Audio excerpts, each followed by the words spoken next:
자, 오늘 말씀 17번째 말씀인데요. 자, 제목 같이 한번 읽어봅니다. 다 같이 시작.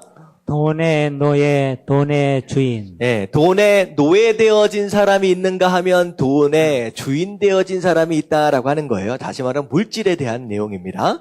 자, 출애굽기 9장 1절부터 7절까지의 말씀 같이 한번 쭉 읽어보도록 하겠습니다. 천천히 시작.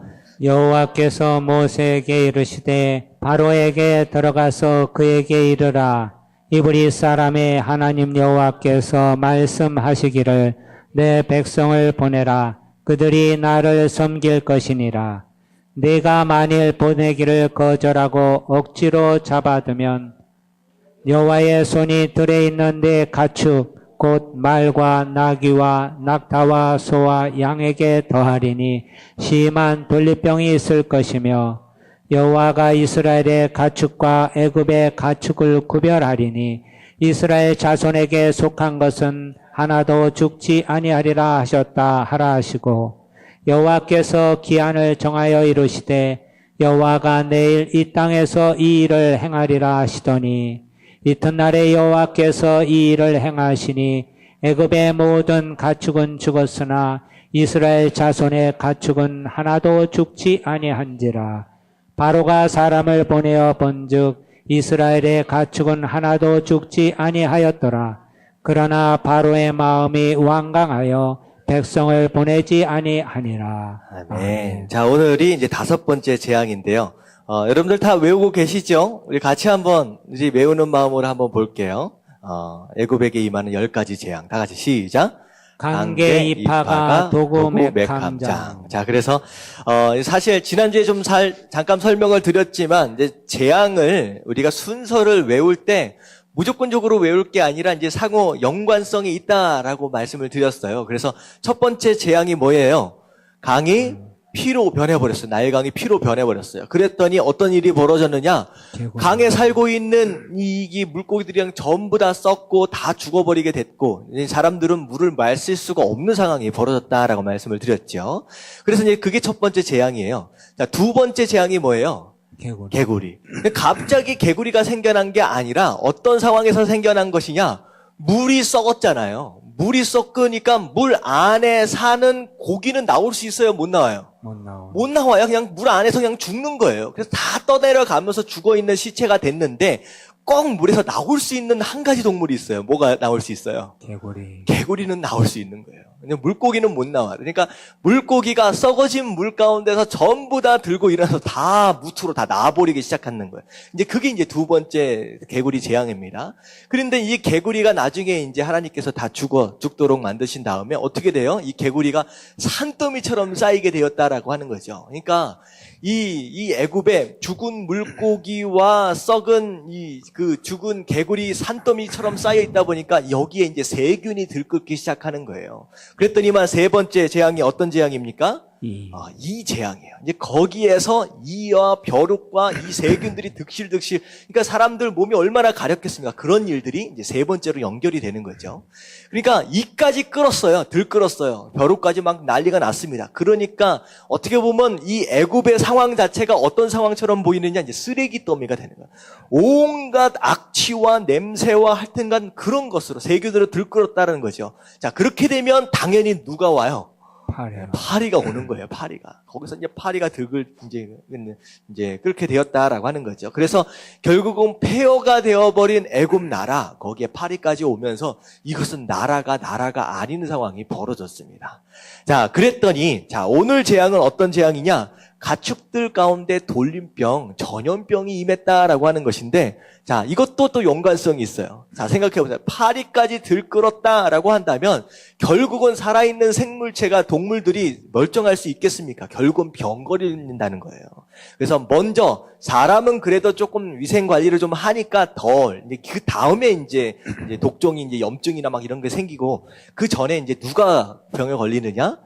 가축들이 병에 걸려서 이제 다 죽어나가게 생겼다라고 하는 것이죠. 그래서 오늘 내용은 이제 가축들이 돌림병, 전염병에 걸렸다라고 하는 내용인데, 여러분들 이제 물론 연관성이 있어서 지금 이제 재앙들이 계속 진행되어지고는 있지만 이 재앙이 계속 되어지고 있는 이유가 뭐일 것 같아요? 왜 계속 재앙이 계속되어지고 있습니까? 누구 때문에? 바로가 이 말을 바로 때문에. 바로가 끝까지 고집을 부리고 버티고 있기 때문에, 바로의 불순종 때문에 이 재앙이 계속 진행되어지고 있다라고 하는 것이죠. 여기서 우리가 생각해야 될 게 뭐냐면, 지난주에 하나님께서 우리에게 고난을 허락하시는 이유 5가지 굉장히 긍정적인 부분만을 제가 다뤘어요.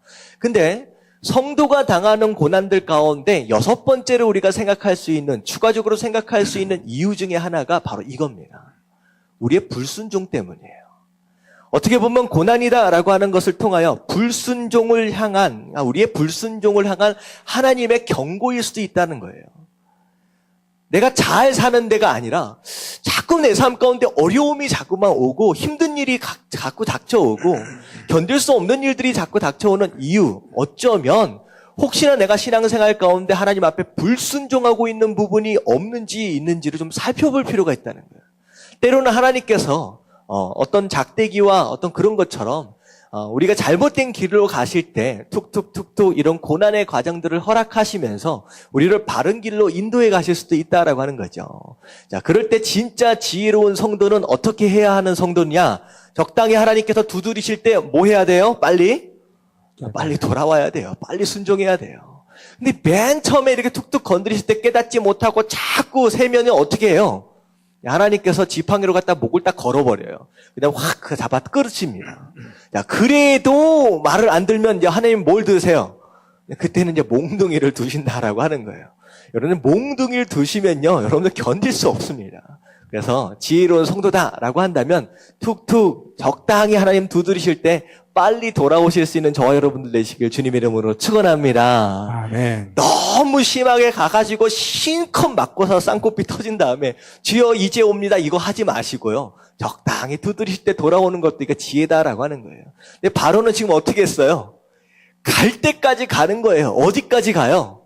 애굽이란 나라가 완전히 폭삭 망해버리고 심지어는 자기 자식까지 다 죽고 심지어는 자기들이 가지고 있는 군대까지 전부 다 수장될 때까지 가는 거예요. 결국은 결국은 어떻게 돼요? 다 손해보는 거예요. 다 잃어버리는 거예요. 나중에 역사를 보면요. 이 시대 이후에 정권이 바뀌어버려요. 왕이 바뀌어버려요. 그냥 끌어내려지는 거예요. 너 같은 왕 우리가 믿을 수 없다. 이게 이런 상황이 벌어지는 거예요. 그렇게 바로가 붙들고 놓아주지 않았던 정말로 그것을 결국은 버티다 보니까 다 잃어버린 상황이 되었다라고 하는 거. 여러분들 빨리 돌아오는 것이 지혜인 줄로 믿습니다. 아멘. 자, 그리고 나서 오늘 결국은 5번째 재앙까지 갔는데 어떤 재앙이냐? 자, 2절 말씀을 보니까 2절, 3절 볼게요. 여호와의 손이 들에 있어 내 가축과 내 말과 나귀와 낙타와 소와 양, 내 모든 가축들을 다 얘기하는 거예요. 자, 심한 돌림병이 있을 것이다 라고 했는데 이 돌림병이 오늘날 무슨 조류독감이나 뭐 이런 것처럼 이제 몇 마리 죽고 마는 그 정도가 아니에요. 폐사를 하는데 어떻게 돼요? 5절, 6절 말씀 같이 한번 읽어볼게요. 6절 말씀 다 같이 시작. 이튿날에 여호와께서 이 일을 행하시니 애굽의 모든 가축은 죽었으나 이스라엘 자손의 가축은 하나도 죽지 아니한지라. 네, 애굽에 있는 모든 가축들이 전부 다 죽게 되는 상황이 벌어졌다라고 하는 거예요. 이 가축들이 폐사해가지고 이제 이렇게 상황이 벌어지면 제가 기억하기인데 작년이었던 걸로 기억을 하는데 아닌가요? 돼지 있잖아요. 돼지가 한꺼번에 막 폐사했던 적이 있죠. 어느 동네에 전염병이 퍼져가지고 아예 사람도 못 나오게 하고 막 이렇게 경계하면서 그랬을 때 이 돼지들을 갖다가 전부 다 구덩이에 파가지고 이제 다 묻고 막 이런 상황이 벌어지는데 그때 얼마나 그게 이제 하여튼간 이게 장난이 아니었대요. 그리고 파 묻어놨는데 나중에 어떻게 되냐면 이게 이제 부패가 되면 이제 부피가 어떻게 돼요? 부패가 불어납니다, 이렇게. 그러니까 묻어놨더니만 이 땅이요. 돼지를 묻었던 땅이요. 이제 땅 위로 이제 올라오는 거예요. 점점. 이제 이런 일들이 이제 일어나게 되는데 이때 당시에 모든 가축들이 다 죽었대요. 그러니까 얼마나 심각한 상황이 되었느냐라고 하는 거예요. 자, 근데 오늘 재앙에서 우리가 봐야 될 게 뭐냐면 가축이 의미하는 내용입니다. 가축이 뭘 의미하고 있느냐라고 하는 거죠. 애굽에게 있어서 가축이라는 것은요. 신이면서 재물입니다. 신이면서 재물이에요. 그때 당시에 이제 특히 그때 당시에 정권을 잡고 있었던 어떤 그 바로는요, 이 가축에 대해 특별히 소에 대해서 굉장히 우상시했던 그런 이제 흔적들이 있습니다. 그래서 제가 자료를 좀 찾아봤더니 이제 사진이 하나 있더라고요. 사진 2개를 좀 보여드릴게요. 자, 첫 번째 사진을 보면 이제 오른쪽에 앉아 있는 사람이 누군 것 같아요? 바로 네, 이게 바로예요, 바로. 이제 이게 이집트에 있는 벽화입니다. 바로가 이제 앉아 있는데, 자, 바로가 지금 바로 앞에 지금 누가 있어요?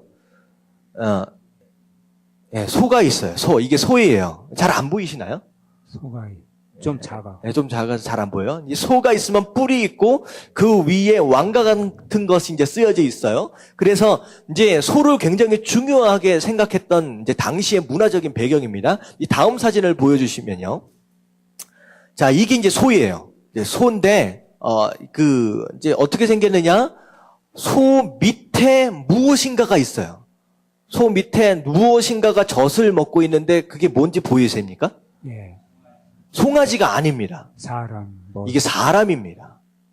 사람입니다. 이게 제가 보면요.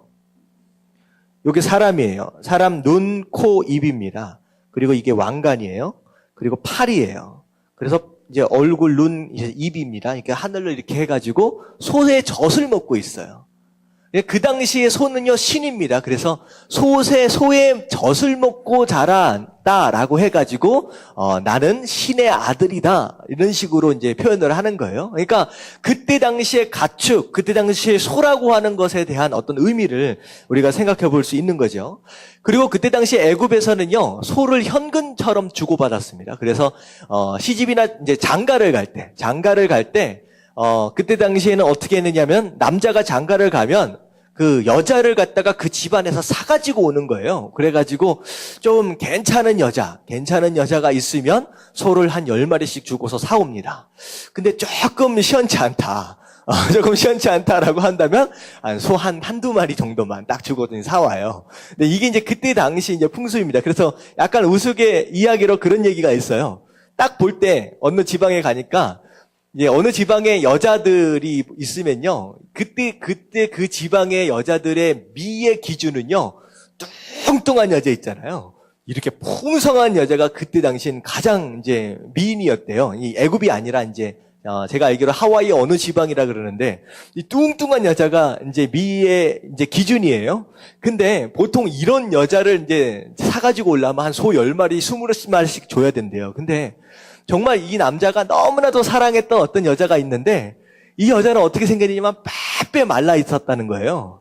근데 이 여자를 사가지고 오면 어떻게 보면 양 한두 마리 정도밖에 가치가 안 되는 이 여자를 사가지고 오면서 몇 마리를 소를 줬느냐면 20마리 이상의 소를 갖다가 주고 사왔다는 거예요. 근데 사람들이 생각할 때 아니 이렇게 빼빼 마르고 이렇게 못난 이 여자를 이게 어떻게 20마리씩이나 주고 사왔느냐. 와, 이게 장인이 완전히 사기꾼이다. 막 이렇게 얘기를 했는데 그 남편이 뭐라고 얘기를 하느냐. 나에게 있어서 이 여자는 얼마만한 가치예요? 소 20마리 정도의 가치다. 라고 얘기를 하면서 데리고 온 거예요. 그러면서 이 여자를 갖다가 1년, 2년, 3년 동안 소 20마리 가치로 여겨가면서 그렇게 사랑해줬대요. 그랬더니만 정말로 3년, 4년 지나고 났더니만 나중에 이 여자가 어떻게 됐는지 아세요? 이렇게 됐다는 거예요. 정말로 소 20마리 같이 있었는데 정도로. 이 얘기는 무슨 얘기냐면 그때 당시에 결혼할 때도 마찬가지고 소를 주고서 이제 재물처럼, 이제 돈처럼, 현금처럼 그렇게 주고받았다라고 하는 그런 내용입니다. 그래서 어떻게 보면 5번째 재앙의 의미는 어떤 의미가 있느냐? 신처럼 붙들고 있는 재물에 대한 하나님의 심판이에요. 재물에 대한 하나님의 심판. 그래서 오늘 말씀은요, 재물에 대한 내용입니다. 하나님께서 결국은 어느 순간에 재물을 심판하실 때가 있다라고 하는 거예요. 특별히 오늘날 이제 이 시대를 가지고 뭐라고 얘기하느냐? 물질 만능주의 시대라고 얘기를 하잖아요. 그래서 돈만 있으면 뭐든지 이제 할 수 있는 시대. 돈으로는 심지어는 무슨 사랑까지도 산다라고 얘기할 정도로 이제 그런 시대가 된 시대입니다. 그래서 이제 물질이 우상이 되어버린 시대, 어떻게 보면 물질을 위해서라면 어떤 것이든 포기할 수 있을 것 같은 이런 시대에 우리가 좀 들어야 할 이야기인 것 같아요. 근데 제가 이 말씀을 준비하면서 그런 생각을 해봤어요. 여기 이제 부모님들 많이 계시는데 부모님들 이제 자식들이 한창 공부할 시기가 되면 뭐라고 해요? 뭐 하라 그래요? 얼굴만 보면 공부하라 이야기를 하잖아요. 숙제했니? 뭐 했니? 다 공부예요. 이제 중고등학교 다닐 때 이제 애들한테 얘기하는 것 전체의 대화의 내용의 99.9%는 다 공부에 대한 내용입니다. 근데 공부해라 라고 요구하는 이제 부모의 바람, 그것의 뿌리로 들어가 보면 결국은 뭐에 대한 얘기냐? 뭐에 대한 얘기일 가능성이 높으냐? 돈에 대한 얘기일 가능성이 높다는 거예요. 결국은 공부 잘해서 뭐 하라는 거예요? 돈을 많이. 좋은 직장 가라는 거예요. 좋은 직업 가져라는 거예요. 근데 좋은 직업에 대한 기준이 뭐예요? 돈 많이 버는 직업. 여러분들 이걸 부정하지 마십시오. 잘 생각해 보세요. 내가 자녀들한테 계속 공부해라 라고 하는 이유의 뿌리를 들어가 보면 그 내용이 있는 거예요. 부모의 마음은 뭐가 있느냐? 결국은 뭐예요? 좋은 직장, 돈 많이 버는 직장 가지면 생활이 어떻게 된다는 거예요? 그래도 평안하고 안정적일 수 있다라고 하는 거죠. 그 얘기는 뭐냐면 어느 정도 쌓아놓은 재물이 있어야 그래야 인생이 평안하다. 그래야 인생이 괜찮아지지 않겠느냐라고 하는 거예요. 그래서 어떻게 보면 부모님들이 자녀들에게 어떤 기준이 없이 그렇게 요구하는 어떤 그런 모습은요, 자녀들에게 뭘 가르치고 있는 것이냐?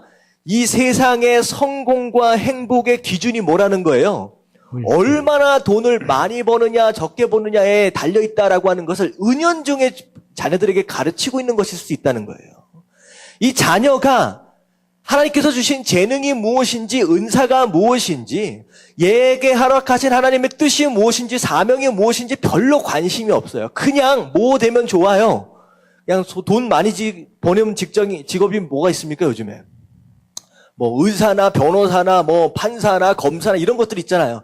그래도 그런 것 정도는 줘야 그래도 안정적이지 않느냐라고 하는 식으로 이제 가르치고 있다라고 하는 거죠. 여러분들 오늘날 시대는요, 돈이면요 뭐든지 포기할 수 있는 시대예요. 요즘 드라마 같은 것들을 봐도 그런 내용들이 많이 나오잖아요. 돈으로 심지어는 사명도 포기하고 하나님도 포기합니다. 뭐 예배는 뭐 말할 것도 없이. 제가 이제 LA 있으면서 유학생들이 많이 있잖아요. 청년들 가운데. 근데 제가 어떤 청년을 봤냐면 이분이 유학생인데 공부를 잘해요. 한국에서 그냥 명문대를 다녔습니다. 그러고 나서 갑자기 하나님께서 이제 주신 소명이 있어서 이제 사명을 가지고 미국에 유학으로 오게 된 거예요. 그래서 공부를 열심히 해서 내가 아프리카 선교를 나가고 싶다. 그래서 정말로 이게 선교적인 사명을 가지고 이제 미국에 와가지고 이제 유학 생활을 하는데 어떻게 하나님의 도우심으로 좋은 대학을 또 갔어요. 근데 학교를 다니려다 보니까 이제 아무래도 이제 재정적인 이제 어려움이 있잖아요. 그래서 아르바이트를 시작을 했는데 어디를 아르바이트를 시작했느냐? 스시집을 아르바이트를 시작한 거예요. 스시집. 여러분 이런데 이제 좋은 이제 스시집은요, 일식집은요 들어가기 쉽지가 않습니다. 근데 거기서 레스토랑에서 이제 서빙을 한다라고 하잖아요. 이제 주문을 받고 하는 거. 여러분들 이게 굉장히 짭짤해요. 그래서 일반적으로 월급으로 얘기하면 오늘 한국 돈으로 얘기하면 한 월급은 한 150만 원?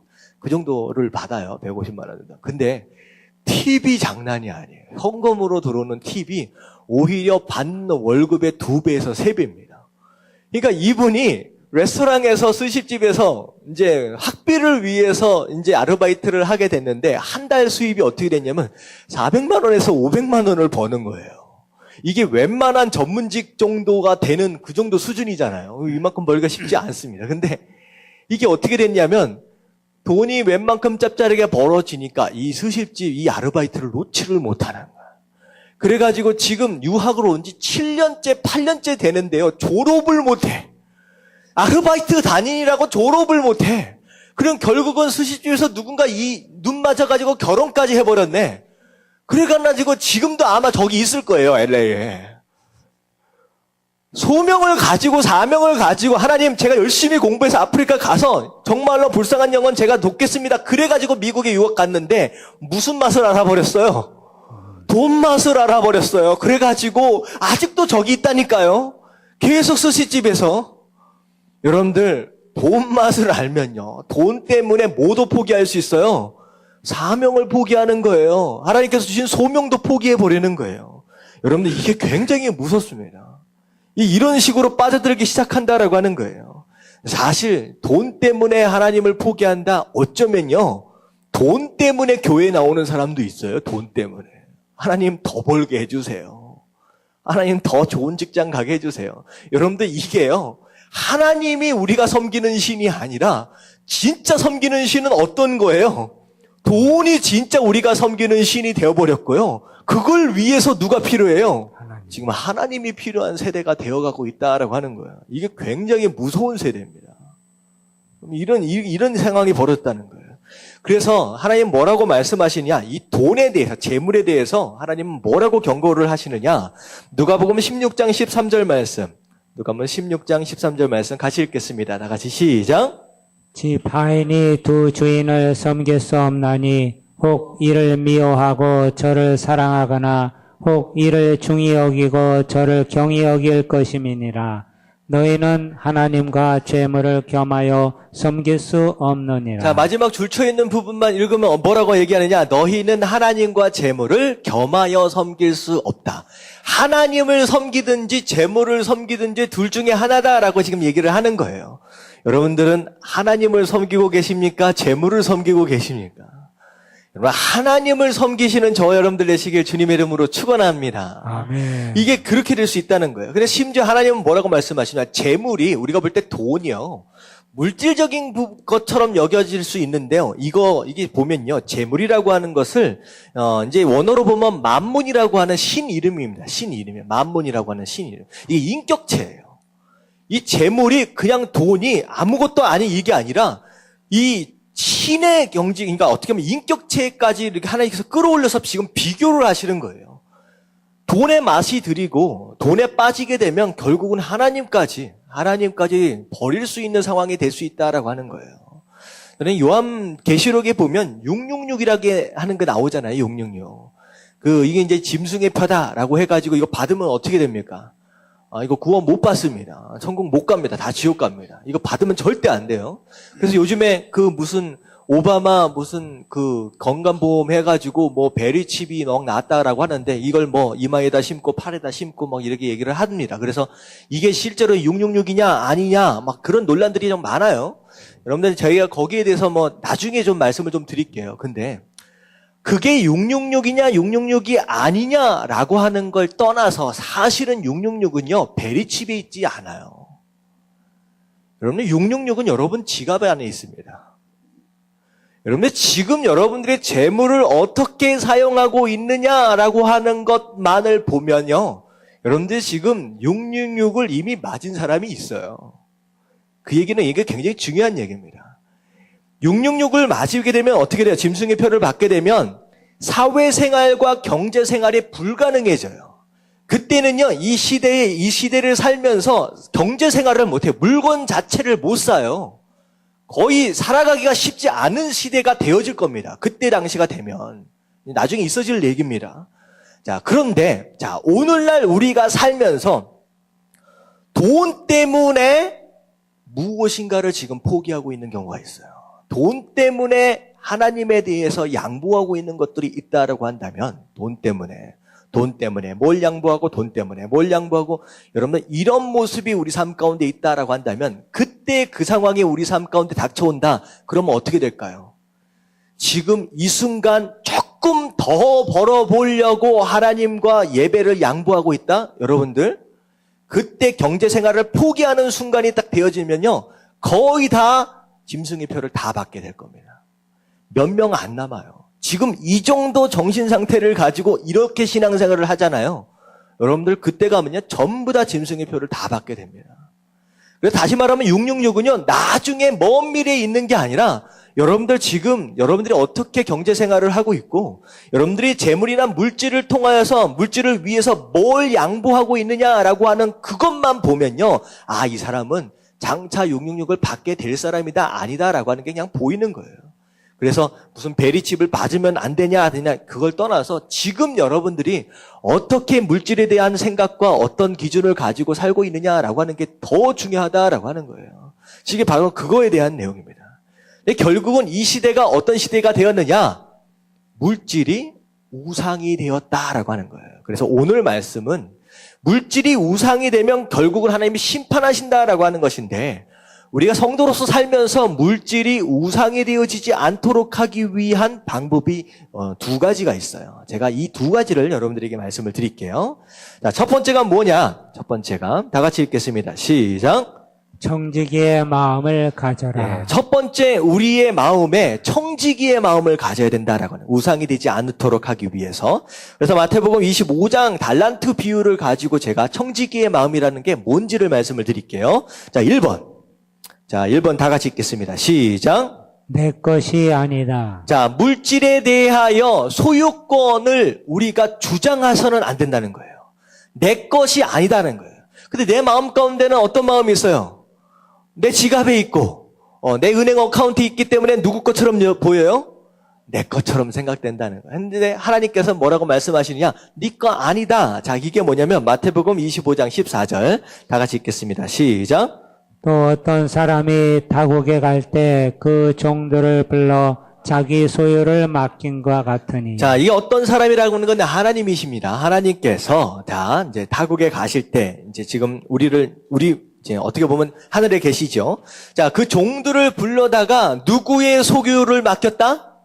하나님. 누구의 소유를 맡겼다? 하나님 소유. 자, 보세요. 자기 소유를 맡겼다는 게 자기가 누구예요? 하나님. 하나님 거라는 거예요. 다시 말하면 우리가 지금 누리고 있는 이 물질에 대하여 어떻게 보면 내 것처럼 생각될 수 있지만 하나님이 뭐라고 말씀하시냐? 내 것을 너에게 뭐 한 것뿐이라는 거예요. 잠시 맡긴 것뿐이라는 거예요. 첫 번째 우리가 가져야 할 마음입니다.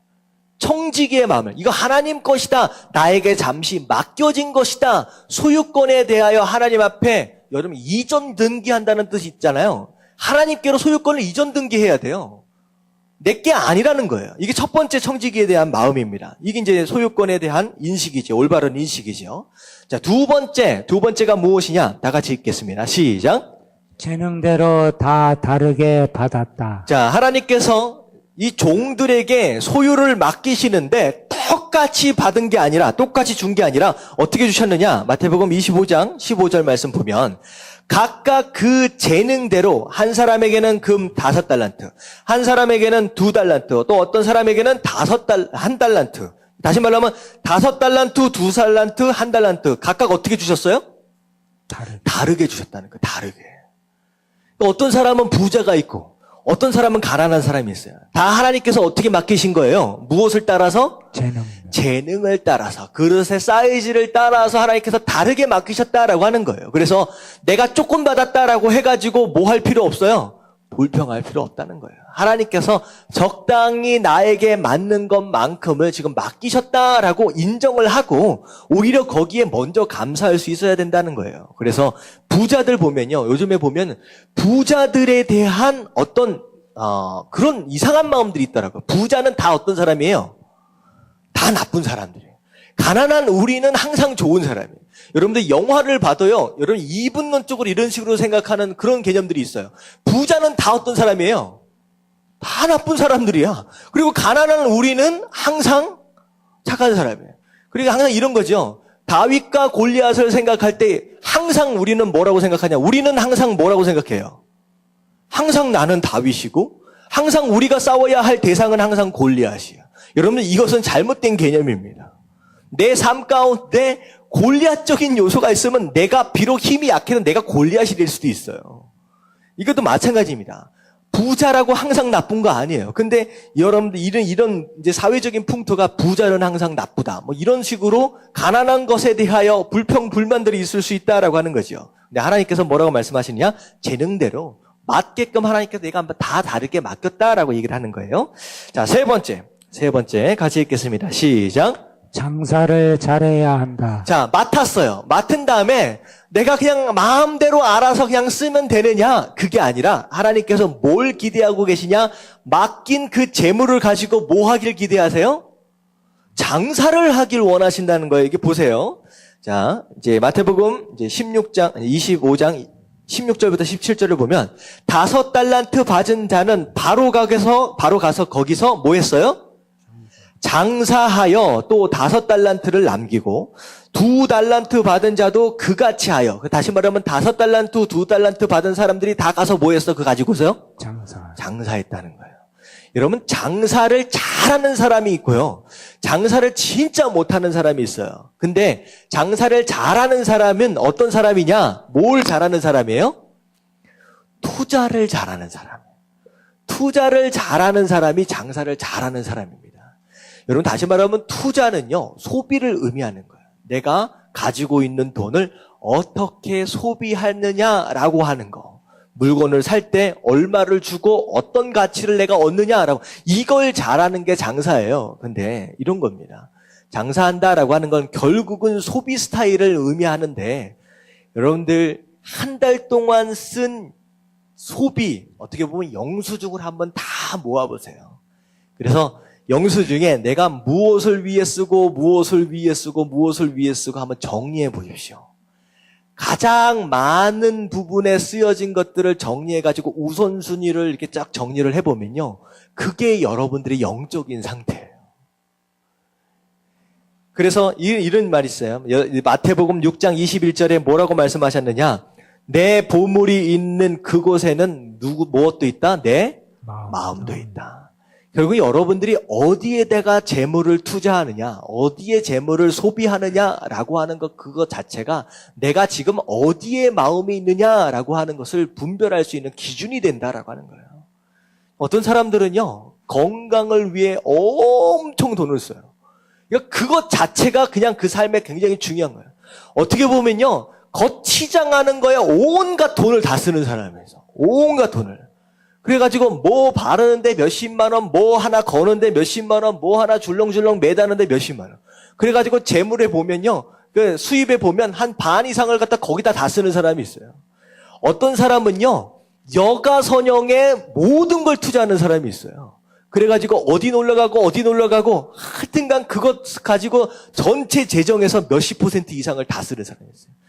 그 소비 형태를 보면요, 지금 내 마음이 어디에 가 있느냐라고 하는 것이 여러분들 그것으로 분별이 간다라고 하는 거예요. 예를 들어 이런 얘기가 있어요. 5만 원짜리하고 만 원짜리하고 1,000원짜리하고 같이 만나서 이야기를 했대요. 서로 자기에 대해서 막 자랑을 하는 거예요. 5만 원짜리가 뭐라고 자랑을 했겠습니까? 내가 그래도 제일 가치가 높지 않느냐. 그래도 내가 만들어진 지 얼마 안 된 신제품이다라고 하면서 막 자랑을 했대요. 내가 가치가 제일 높고. 근데 옆에서 듣고 있던 만 원짜리가 얘기를 하면서, 야, 그래도 전통은 내게 있다. 내가 더 오래됐다라고 얘기를 하면서, 그래도 내가 그래도 아직까지는 제일 많이 쓰고 있는 지폐 아니겠느냐라고 하면서 막 자랑을 하더라는 거예요. 그리고 뭐라고 얘기하냐? 내 위에는 뭐가 그려져 있어요? 그 이름도 유명한 세종대왕이 그래도 그려져 있지 않느냐. 하면서 막 자랑을 하는 거예요. 그랬더니 그 옆에 있던 이제 1,000원짜리가 하하하하 웃으면서 뭐라고 얘기했는지 아세요? 야, 그래도 너희들하고 비교할 게 아니지. 그래서 내가 너희들 못지않게 내가 그래도 가장 거룩한 지폐야. 왜냐? 나는 항상 교회만 있거든. 이게 그 코드가 또 안 맞네. 진짜. 무슨 얘기인지 아세요? 커피 한 잔에 요즘에 얼마씩 합니까? 뒤에 웃는 것 보면 뭐야, 지금. 뒤에. 커피 한 잔에 얼마씩이에요? 5,000원씩이에요. 4,000원, 5,000원. 그 선전을 보니까 커피 한 잔에 3,000원. 그래서 3모금 마시면 끝난대요. 그래서 한 모금에 얼마예요? 1,000원씩이에요. 커피 한 잔을 사 먹을 때 그렇게 많은 돈을 쏟아부으면서 교회에서 하나님께 드리는 헌금은 얼마예요? 10년 전이든 20년 전이든 똑같아. 1,000원이야. 여러분들, 하나님이 거지가 아니에요. 여러분들 마음을 보셔야 돼요. 마음을. 여러분 정말로 힘들고 어려운 가운데 1,000원을 구별하여 드리는 그 얘기를 지금 하고 있는 게 아니에요. 저는 그게 정말로 귀한 예물이라고 생각을 합니다. 하나님께서는 누구의 예물을 받으세요? 과부의 2렙돈을 받으시는 거예요. 제가 그 가치의 많고 적고를 얘기하는 게 아니라 들어가 있는 마음을 얘기하는 거예요. 하나님 앞에 드릴 때에 어느 정도도 못하느냐? 커피 한 잔 값도 안 되는 거예요. 여러분 이 마음을 가지고서 하나님 앞에 나아간다라고 했을 때 그런 예물과 그런 재물과 어떤 그런 예배가 하나님 기뻐하실 만한 예배냐라고 하는 거죠. 구약시대 때 눈 빠진 거 다리 저는 거 끌고 와가지고 그거 하나님 앞에 바치는 거랑 별로 다를 바가 없다라고 하는 것입니다. 여러분 지금 어디에다가 재물을 투자하고 소비하고 있는지를 점검할 필요가 있어요. 내가 하나님을 위해서 드리고 있고 하나님을 위해서 헌신하고 있는 것이 어디에 있느냐라고 하는 거죠. 이런 말씀을 하면 목사님이 헌금 많이 내라는 그런 것보다 여러분들 이렇게 오해하지 마십시오. 여러분 다윗이 복을 받은 이유가 있습니다. 성전을 짓기 위해서 자기 사비를 털어가지고 엄청난 재물을 하나님 앞에 드려. 그러니까요 하나님께서 다 갚아주시는 거예요. 여러분 세 번째는 뭐였느냐? 장사를 잘해야 돼요. 여러분 지금 삶 가운데 주신 이 재물을 지금 어디에 어떻게 투자하고 소비하고 있는지를 점검할 필요가 있다라고 하는 거. 여러분들 제대로 사용하시길 주님의 이름으로 축원합니다. 아멘. 아멘. 자, 네 번째 다 같이 읽겠습니다. 시작. 언젠가 반드시 결산하신다. 19절에 보면 오랜 후에 그 종들이 주인이 돌아와 그들과 결산할세. 결국은 하나님께서 돌아와서 맡긴 그 재물을 뭐 하실 날이 있느냐? 계산하시는 날이 있다는 거예요. 네가 잘 썼느냐 잘못 썼느냐라고 하는 걸 계산하는 그날이 있다라고 하는 거예요. 자, 그리고 나서 다섯 번째입니다. 다섯 번째 다 같이 읽겠습니다. 시작. 결산에 합당한 상급과 심판이 있다. 결산하시고 나서 그냥 잘 썼구나. 그냥 그 정도 끝나는 게 아니에요. 결산을 하실 때 어떻게 하느냐?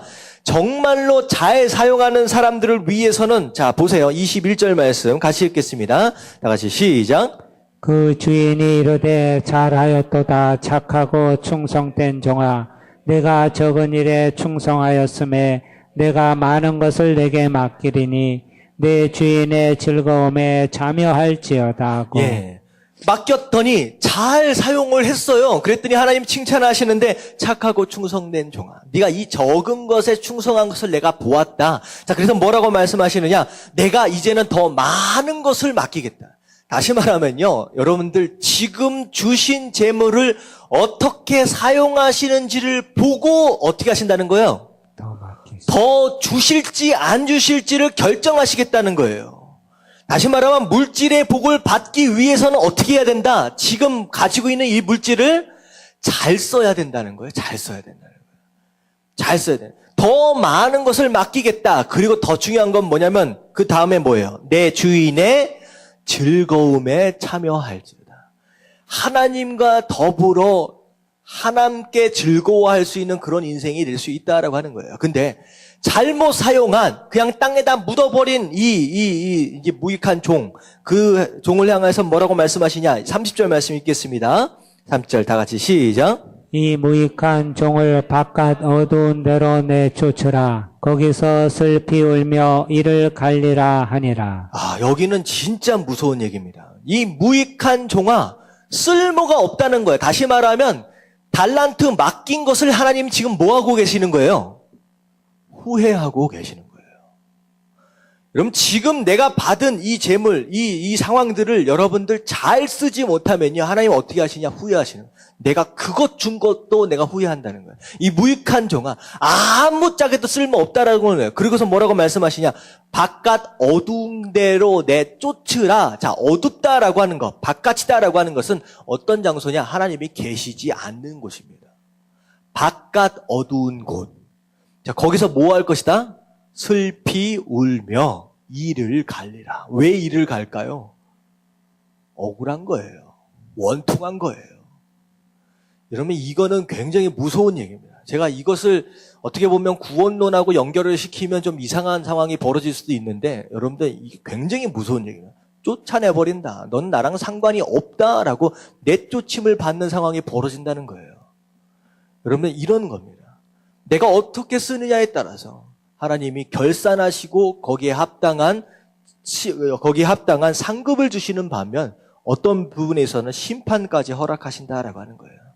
여러분, 재물에 대해서는 여러분 어떤 마음을 가져야 우상이 되지 않느냐, 이 청지기의 마음, 이 마음을 가지고 여러분들 재물을 사용해야 돼요.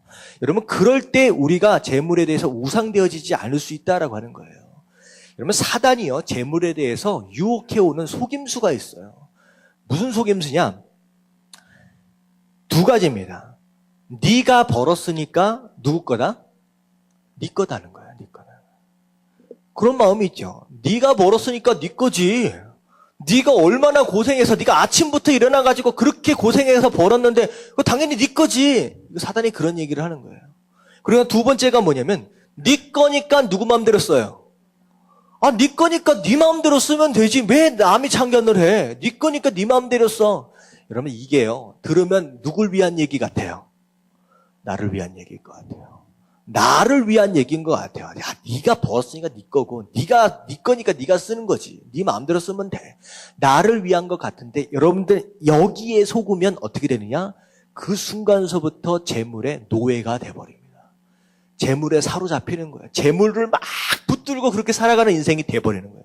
여러분, 위하는 얘기 같지만 속임수예요. 여러분, 여기다 속아 넘어가면 안 돼요. 근데 하나님 말씀은 반대입니다. 뭐라고 얘기하시냐? 네가 벌었어도 네 것이 아니다 기다. 그게 아니래요. 네가 벌었어도 네 게 아니야. 그리고 네 게 아니니까 네 마음대로 쓸 수 있어요, 없어요? 없어요. 이 말을 들으면요, 꼭 어떤 얘기 같아요? 내가 벌은 거 누가 다 가져가시는 것 같아. 하나님이 다 뺏어가시는 것 같아. 여러분들, 이게 맞는 얘기예요. 여러분, 이게 여러분들 마음 가운데 인정이 되면요, 재물로부터 자유해집니다. 어떻게 보면 하나님께서 내 거 다 가져가 버리시는 것 같고 야속해 보이는 것 같지만 이게 인정이 되면요, 더 이상 재물에 노예되지 않을 수 있다라고 하는 거예요. 여러분들, 이런 겁니다. 재물에 자유하십시오. 자유하려면 여러분 청지기의 마음으로 하나님의 이음성을 들어요. 여러분께 아니에요. 여러분께 아니에요. 여러분, 하나님께 맡기시길 여러분들 결단하시길 주님의 이름으로 축원합니다. 아멘. 아멘. 자, 이게 첫 번째가 청지기의 마음이에요. 자, 두 번째는 좀 간단합니다. 같이 한번 읽어보도록 합니다. 다 같이 시작. 하나님 백성됨의 믿음을 가져라. 여러분들, 믿음이 있으면 재물에 노예되어지지 않을 수 있어요. 재물에 사로잡히지 않을 수 있어요. 여러분, 일반적으로 여러분들이 하고 있는 근심과 걱정의 뿌리를 찾아가 보면 뭐와 연관성이 많느냐? 거의 다 재물에 대한 겁니다. 재물에 대한 거예요. 여러분들이 언제 평안함을 느끼세요? 언제 행복을 느끼십니까?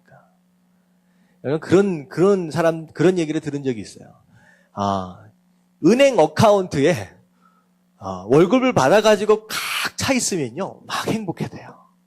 막 행복하고, 마치 하나님께서 나와 함께 하시는 게 막 느껴진대요. 은행 어카운트에 막 재물이 꽉 차 있으면. 근데 매달 말 정도 되면 이제 점점 나가잖아요. 은행 어카운트에 돈이 점점 떨어져 가면 어느 순간 뭐가 사라져요? 행복하고 만족하는 게 점점 사라지면서 느낌이 하나님이 나를 자꾸 떠나시는 것 같은 느낌이 드는 거예요. 여러분들, 이런 감정 느껴보셨을런지는 모르겠는데, 여러분들, 어느덧 우리가 무엇에 의지하고 살아요? 하나님이 아닌 재물을 의지하고 산다라고 하는 거예요. 재물이 내 삶 가운데 행복과 성공의 기준이 되어져 가고, 그것을 자꾸 의지하게 되고, 그것으로 말미암아 만족하고, 오히려 그것으로 말미암아 하나님의 함께하심을 간접적으로 경험하고 있다라고 하는 거죠. 이게 우선순위가 바뀌어버린 거예요. 그러면 성도는요, 물질을 의지하는 것이 아니라 하나님을 의지하는 것인 줄로 믿습니다. 여러분, 이 얘기를 들으면서 이런 생각하시는 분들 계세요.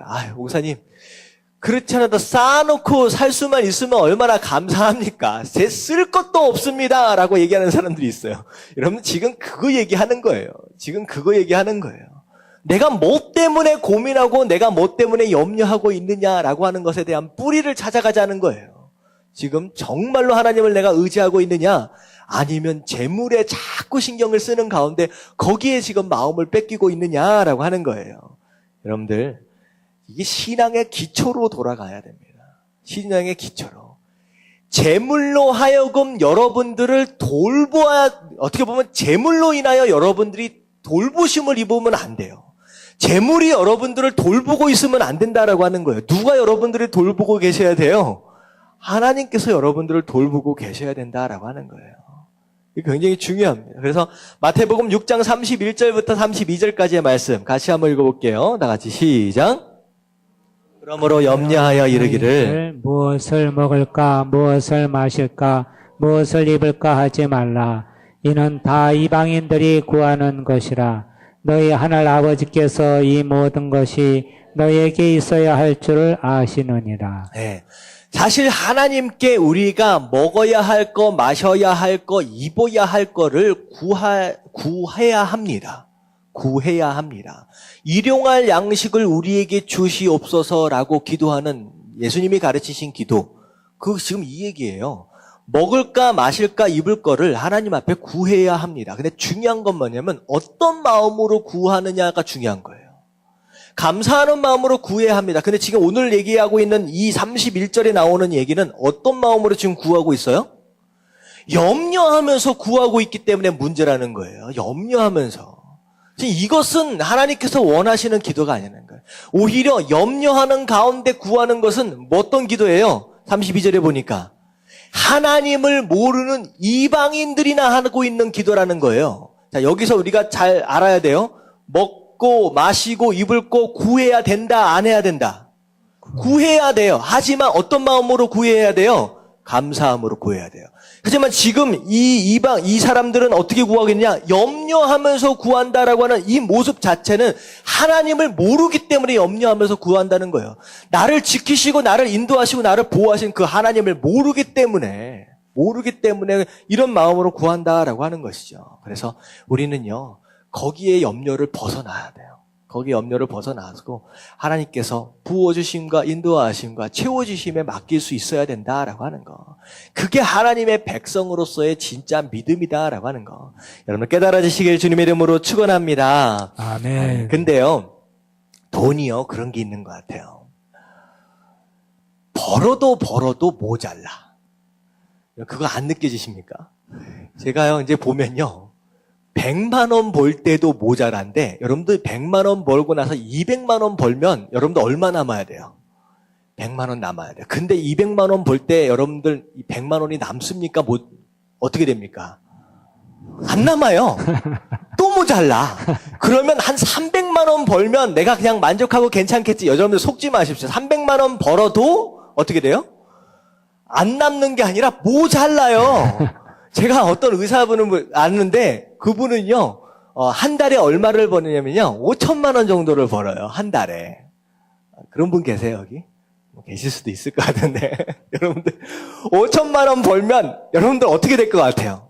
와, 펑펑 쏘도 그거 어디다 갖다 쓸까? 여러분들, 돈이 모자란데요. 5천만 원이 도대체 그 5천만 다 어디 갖다 쓰는지 모르겠다. 모자란데요. 여러분들 많이 번다고 남는 게 아니에요. 많이 번다고 하면 여러분 적당한 수준이 있어요. 여러분 적당한 수준. 중요한 건 얼마나 많이 버느냐라고 하는 것이 아니라 내가 지금 어떻게 쓰고 있느냐? 그리고 나에게 맞는 적당한 수준의 양이 뭐냐라고 하는 게 굉장히 중요해요. 왜 모자란지 아세요? 100만 원 벌 때는요. 100만 원 수준에 맞춰서 살아. 근데 200만 원을 벌면 어떻게 되냐면 그때서부터 집도 바꾸고 차도 바꾸고 TV도 바꿔. 300만 원 벌면요. 또 거기에 또 다 바꿔. 그래서 계속 수준을 올려가니까 결국은 모자라게 되는 거예요. 적절한 수준이 어느 정도인지 한번 보세요. 이게 마지막 구절입니다.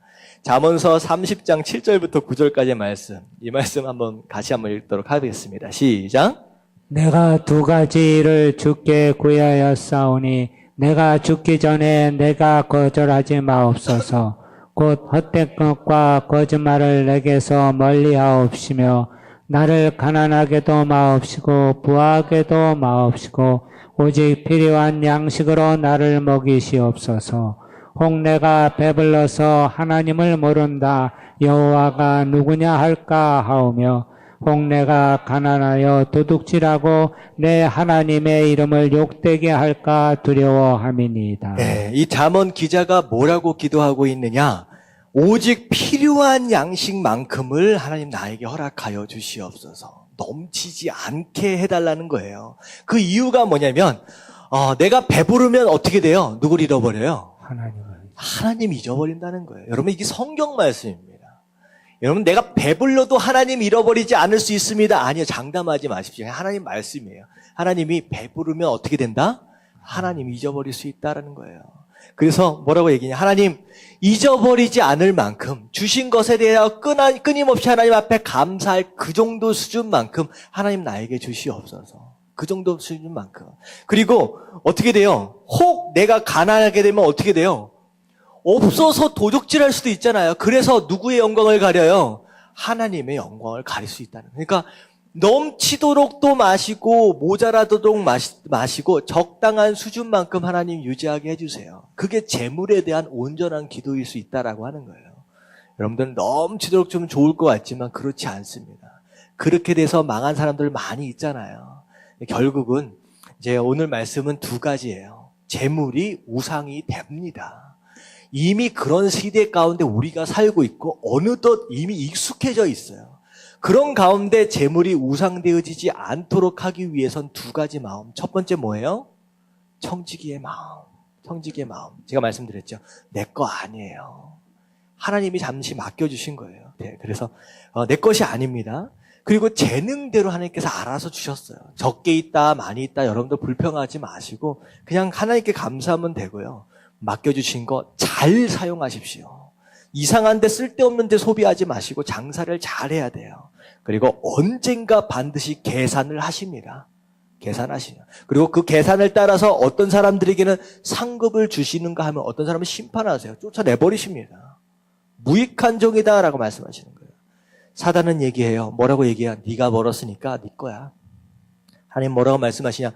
네가 벌었어도 네 게 아니라는 거예요. 사단은 뭐라고 얘기하느냐? 네 거니까 네 마음대로 써도 돼. 아니라는 거예요. 하나님은요. 네 거가 아니다는 거예요. 그래서 네 마음대로 쓰면 안 돼. 여러분 자칫 잘못하면 사로잡히게 되는 거예요.